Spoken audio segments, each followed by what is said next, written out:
सत्यानन्दचिदात्मने सर्वान्तरात्मने श्रीमद् वेङ्कटेशाय मङ्गलम्।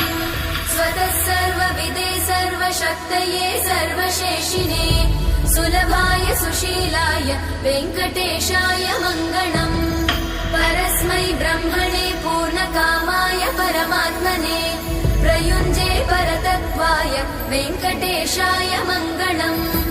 आकालतत्त्वमशान्तमात्मनामनुपश्यताम् अतृप्त्यमृतरूपाय वेङ्कटेशाय मङ्गलम्।